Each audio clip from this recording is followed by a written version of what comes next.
ત્રણે મેળામાંથી રુદવાટું લીધું હેલિકોપ્ટર, પણ આપડી યારે સ્કેમ થઈ ગયો. રામેરામ ડાયરા ને આજે તો આપણે પોગી ગયા ત્રણે મેળામાં. મેળામાં તડકો બહુ જમી ગયો તો એકાદો શેરડીનો રહ પીતા જાય. ભલે ને આપણે કોઈ દી કઈ લેવું હોય પણ દુકાનવાળાને અણી તો કાઢવી પડે ને. अबे साले મને એમ કે ટિકિટ ના 50 રૂપિયા છે પણ આ તો 100 રૂપિયા બોર્ડ છે. આ રાત રાત મોંઘવારી ડબલ થઈ ગઈ કે હું જરા કોમેન્ટ કરો તો. बैठने का तरीका अभी बड़ा कैजुअल. પછી એકચ્યુઅલી માં ભેગી આપડા ફેવરિટ હોડિયામાં બે એટલે મોટી મોટી રેડું નાખો ને એટલે બાજુવાળાને ખબર ન પડે કે આની બીક લાગે છે.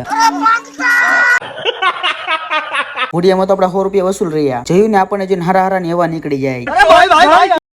પછી તો હું ખાવાનો મેળ કઈક કરવો જોઈશે ને એટલે આવી ગઈ ખાખરી હનુમાન દાદા ના મંદિરે. હનુમાન દાદા ને પગે લાગીને ડાયરેક્ટ પોગી ગયા પ્રસાદી લેવા.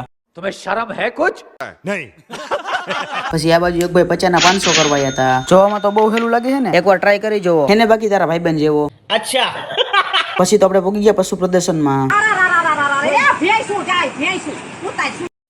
This is Handiya and this is दूसरा हांडिया.